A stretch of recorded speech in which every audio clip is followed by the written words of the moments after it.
Alright guys, hello and welcome back to our playthrough of Tomb Raider 1. This is level 2. It's called the City of Vilcabamba. Now, as I understand it, Vilcabamba was a real ancient Incan city. It was the last refuge of the Inca Empire before it fell to the Spaniards and their allies. And subsequently, Vilcabamba was abandoned and its location was forgotten to time. So I think that real-world history may have been the inspiration behind the level. It's a wonderful level, so let's get started, shall we? Again, we've got that lovely, ominous ambience playing. Let's jump in.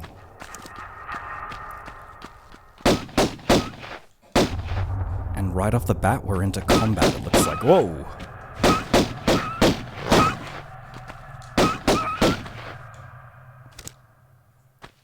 There's certainly a lot of wolves here. Alright. Oh! More of them.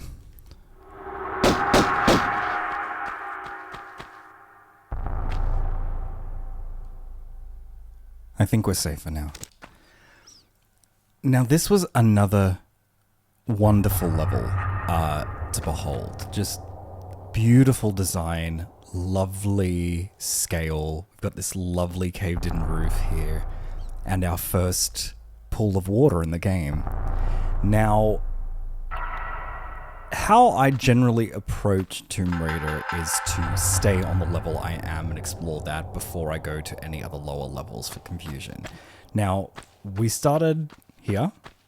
So I'm just going to go around and explore the upper level, the ground level of this area, and then we'll head down lower.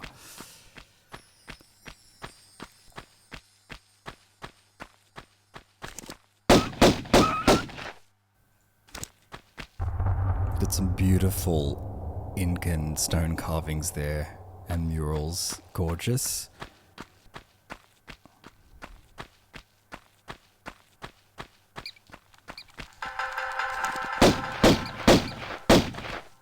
Looks like wolves aren't the only thing we're contending with down here.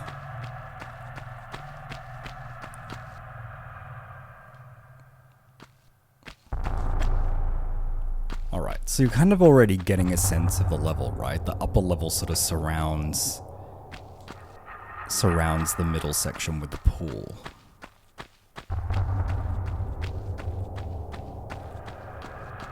Oh! Okay, just FYI, there are a lot of... Oh, it's so unintentional, but there are a lot of jump scares in this game. Like, because it's sort of, aside from the ambience track, dead silent. When the creatures come at you and they growl and they do whatever, it's actually really shocking. It actually still sometimes scares me if I forget. And like I said, it's been a while since I played the game. And it does jump me. So just look out for that. All the aggressive fauna in this game, they really, really go for Lara. I think a little bat just took a bite out of me.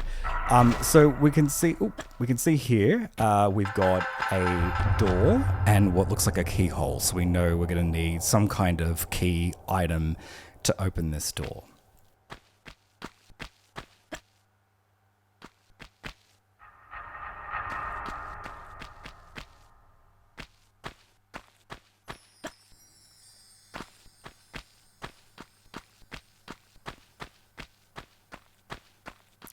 I gotta remark again, just why we love Tomb Raider 1. It's just, you're so isolated, you're so cut off from the rest of the world. And it just feels like you're getting deeper and deeper into the darkness, into the mystery, you know. Alright, so we can see that the outer edges of this room are all one loop. Okay, and we also know we need a key of some kind. Now, let's check over here. Kind of looks like a farm of some kind. Oh! Okay. Like I said.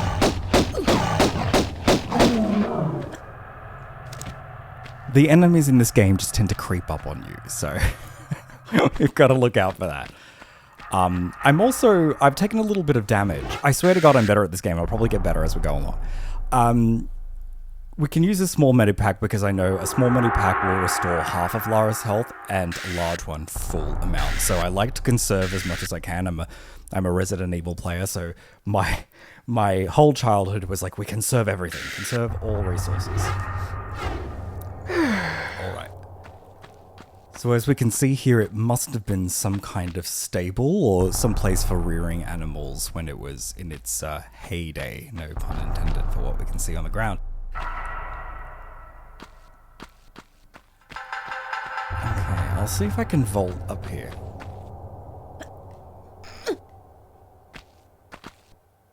Ah, a medipack. Fantastic. We can cancel out the one we just used for that very spontaneous bear attack. Okay. Alright, now look, the way I remember that I used to do this level was go into the water first, and who wouldn't? And thanks to the Croft Engine made by Storendorf, and I'll put in a link in the description so you guys can download it for yourself, it's turned 2D sprites into a beautiful water effect. This game is very sprite-based, so I don't want to kill the magic for you, but as you can see here, these grass patches are what is in essence images, and very cleverly for the time, the developers basically make them rotate with the camera. It's a very, very effective trick that I still think works today, and I'm sure other developers still use it. But the same can be said for the water's edge. This was once basically just a flat image, but through this Croft Engine, they've added beautiful like refraction, and they've added what almost looks like a 3D effect. It's wonderful. But anyway, let's go for a swim. The very first swim in the whole game.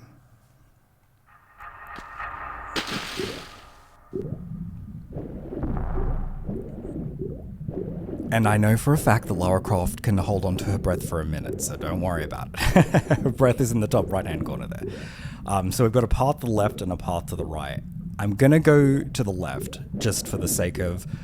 The way I always approach games now is I always go left first, so left is always right.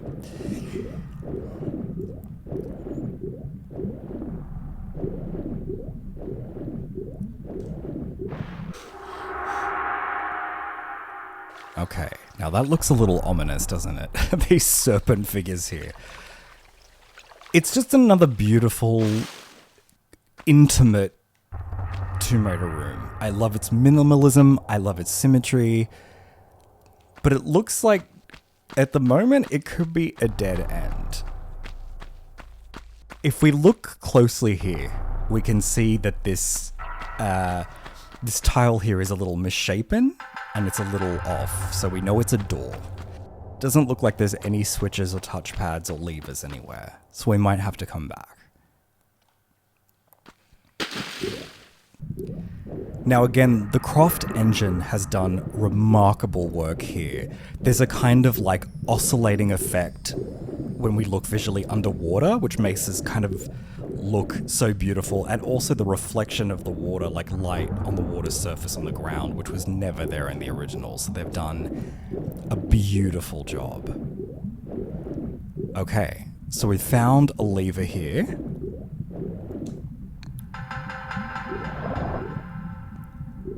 Okay, and that's how we unlock that door in the room. So let's head back before Lara runs out of the ability to hold her breath. Yeah, I mean, the Croft Engine has also added lovely particle effects underwater. Again, it looked good, it didn't look this good. So they've done an amazing job for a game that was released in 1996.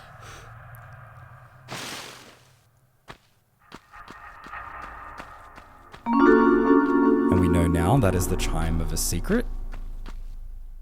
Okay, interesting. Looks like we've got some clips or gun magazines, 50 of them, and a small medipack.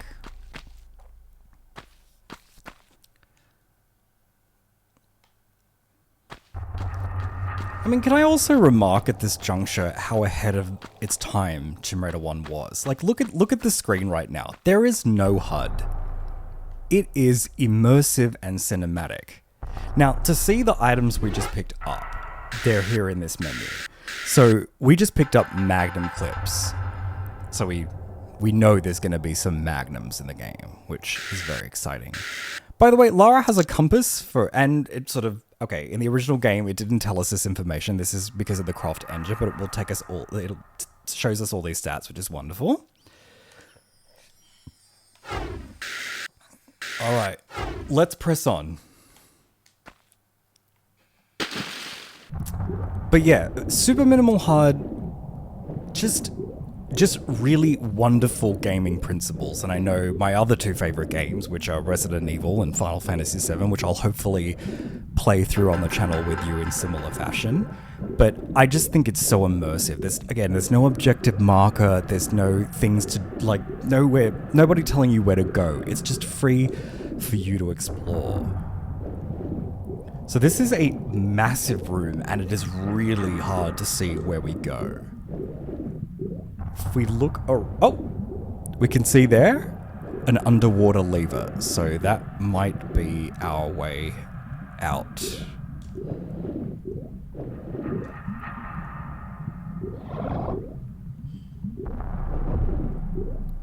Whew. Air. Thank God for that. Can you believe all that was just for a secret?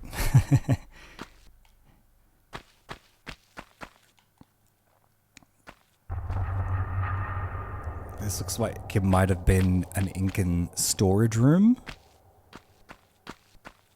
in probably the 16th century or so. Okay.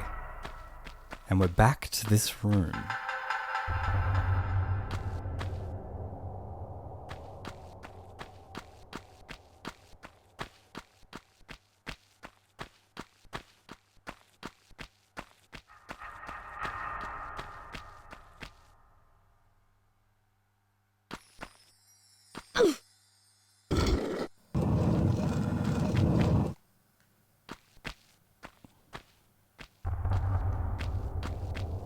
Okay, looks like there's some animal skins and maybe other fabrics here.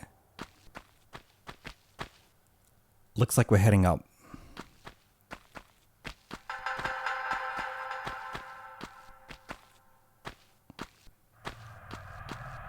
Okay, so that's the room we began in. Let's hop over this gap with a running jump.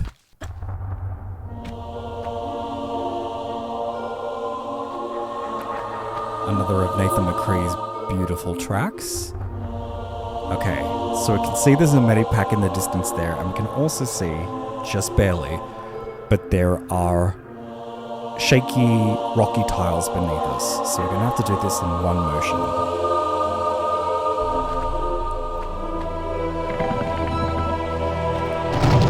Excellent.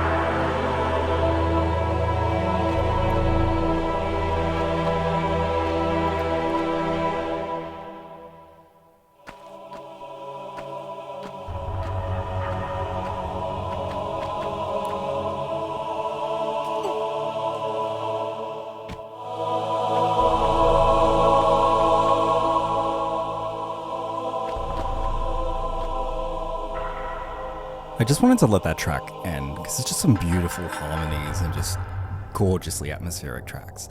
Anyway, it may look like we are at a dead end, but if we look here, we can see that this tile is different than the rest. Now, this is actually the first movable block in the whole game. So Lara can basically push or pull certain movable objects. I'm going to save us some time, because I do remember this, but we do need to push this one. So let's push it all the way through.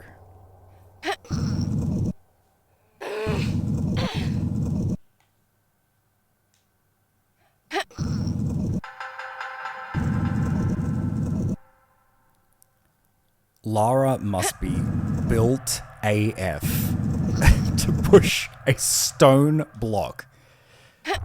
Again, we need to suspend little disbeliefs. This is another thing about Tomb Raider, which I'll discuss once we get rid of these. Once I get rid of that cretin. What I love about this game is, and I think you've probably already gathered from the little introductory lore video I did for you, it was so tongue-in-cheek. There was very little melodrama. And if that's like one criticism I can lodge at future reboots of Tomb Raider, is that they are incredibly melodramatic and they lose the kind of sense of humor that came along with this game. But anyway.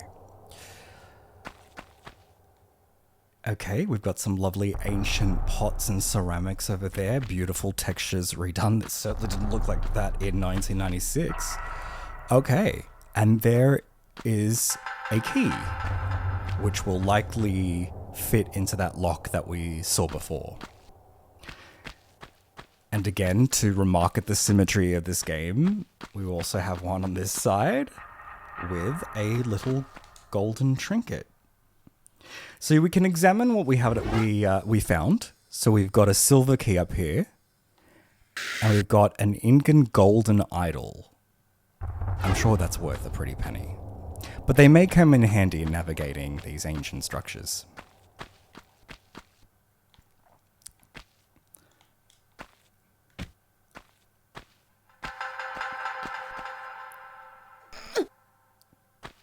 Okay, so we've got some more bats by the sound of it. Lovely. So we've got some ancient furniture here.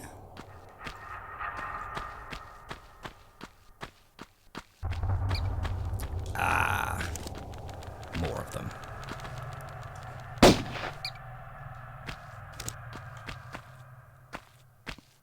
It's another great thing about Tomb Raider 1, in my opinion. The enemies aren't bullet sponges. And I think the consequence of that is that the focus becomes more on exploration and mystery and finding secrets. It's not about endlessly unloading clips into things. You know, I think that really contributes to the feeling of this game. Okay, so with the key that we have, let's head towards the locked door, and I think I've got everything up until this point.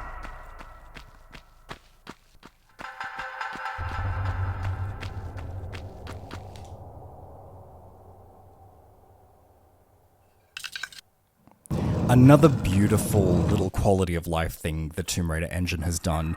In the old days, you would have to open up the menu and select the item, but it sort of does it automatically now if you have the item in your inventory. Oof. Glad I walked and was careful, as Lara taught us at her manor.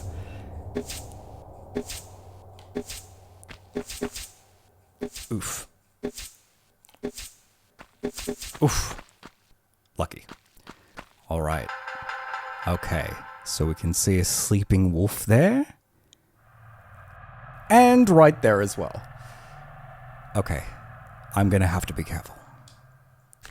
Let's do this thing.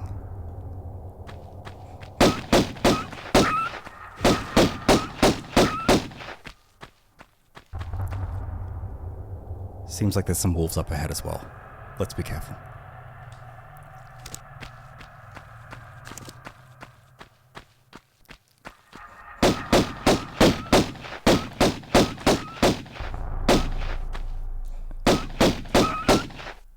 Oof, there are a lot of them in this cave. I have to stop here and just, again, remark at just the iconic locales that were achieved by using basically square blocks and some assets. That is the mastery of this very Tomb Raider. This is my favorite Tomb Raider, if you haven't already guessed. Beautiful symmetry, beautiful sense of scale, lovely textures for the time. Okay. Got 3 doors here, 2 of which are shut, and it doesn't look like there's any switches around. So, let's head to where we're being guided, I guess.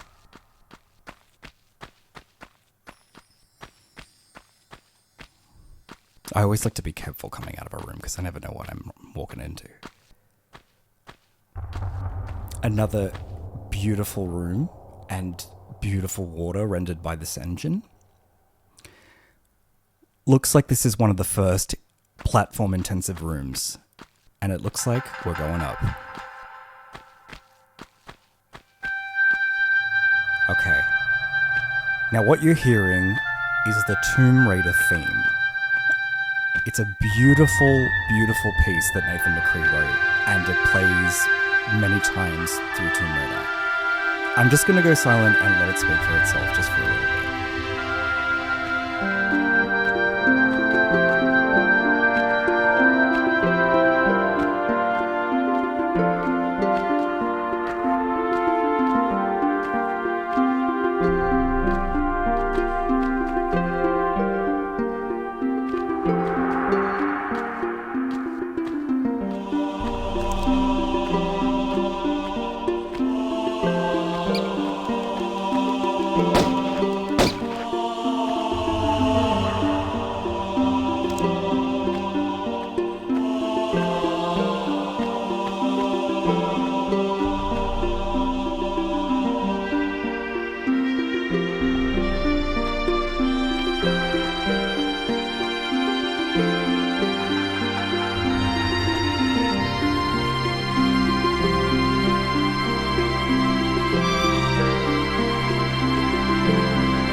Just a lovely, lovely, lovely theme. And, you know, Lara had this very aristocratic upbringing. And I know Nathan McCree was very much inspired by classical music for a lot of this soundtrack.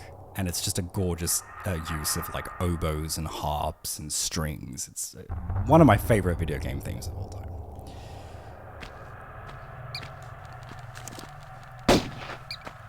I hear a squeak and my instinct is to pull my guns out. Okay. We've got a medipack here, which I'll grab. And a switch.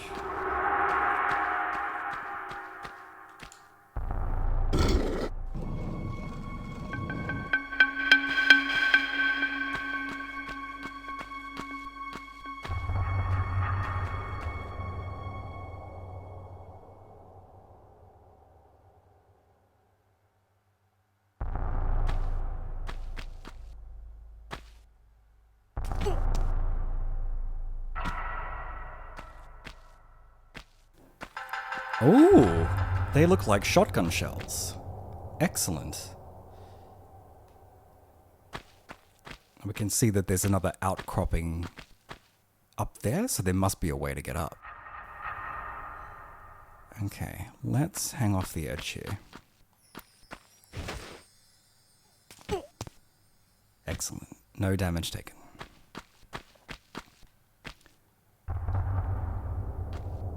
Okay. Oh, there's a medipack over there.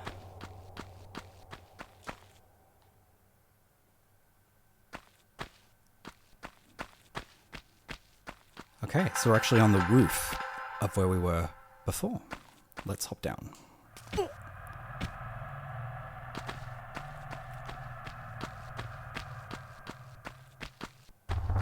Okay, so it's a very similar looking room, except it looks like there's unsteady and unstable tiles everywhere, so we're gonna have to be careful. At the very least, it'll look like the water will break our fall.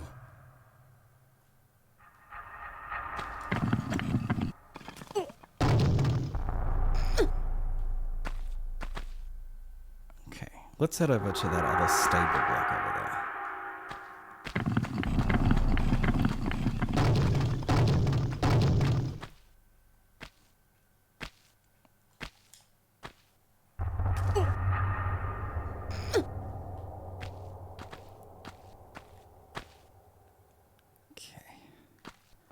Now Now we can tell from like the remaining platforms that this was once a walkway that extended all the way down from the bottom floor, but with the millennia it has fallen into disrepair. Or perhaps weathered, shall we say.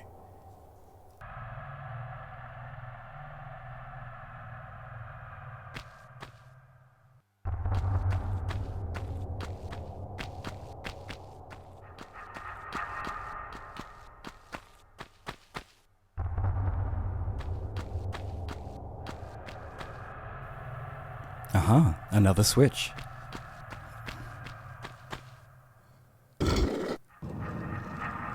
Okay, and that's the final door unlocked.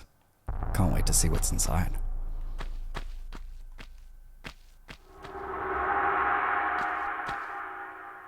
Now, in the original game, I first played it on the Sega Saturn, and there were blue crystals at certain points, and they were the only way that you were able to save.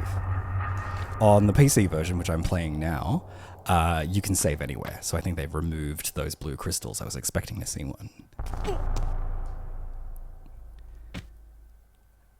Excellent.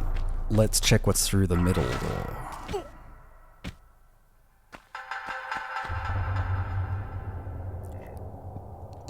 Okay. Another mysterious track from Nathan McCree. Okay, so we can see that the tiles on the floor are a little different than the normal rocky crags, to use Miss Natler's descriptor. So we should be careful, because they could be touchpads. Told ya. Swinging axes to contend with, I guess. Alright. There we go. Just check either side that there's nothing there. Oof.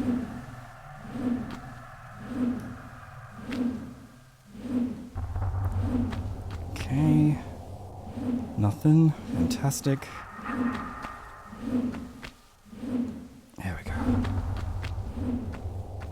Seems like this was a device to keep out interlopers and their enemies, Inca enemies. Okay, so we can see through this door that there's another room with a lovely pool over there, and I'm assuming that this switch opens that door. Oh! No, it looks like it was a trap. Alright, let's go for a swim.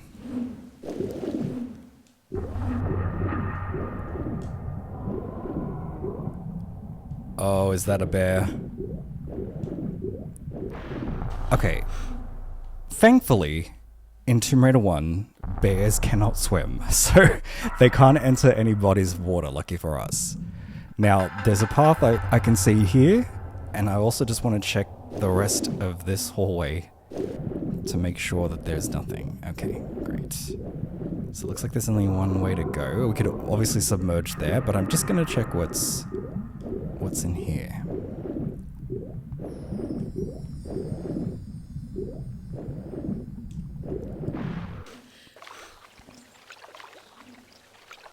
Okay.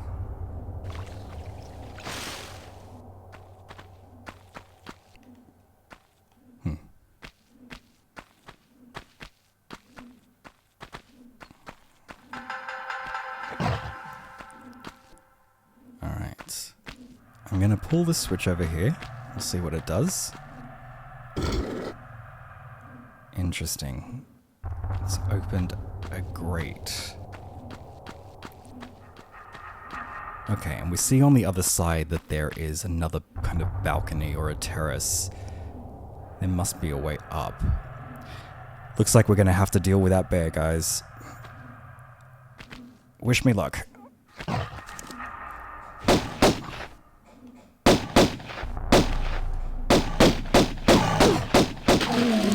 think I just got it with my last bullet.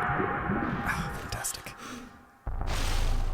Okay, so it looks like a spot to find that golden idol we found before. But just before we do, I'm just going to double check this side of the room. Okay.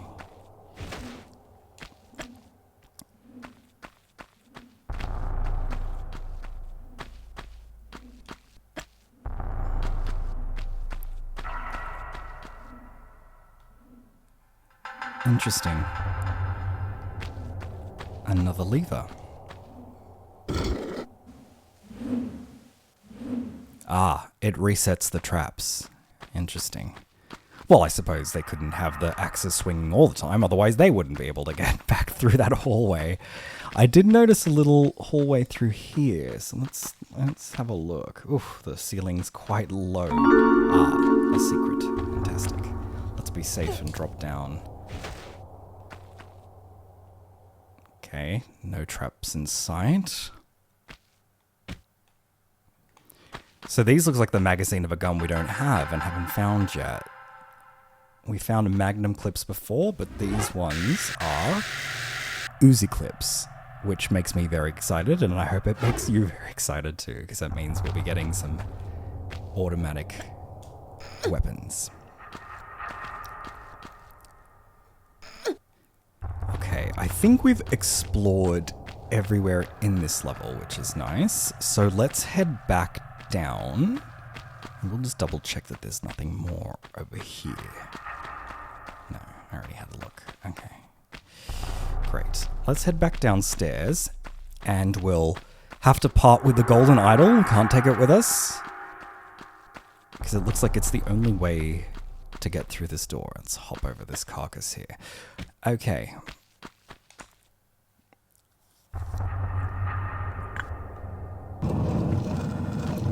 All right. And that's the end of the City of Vilcabamba.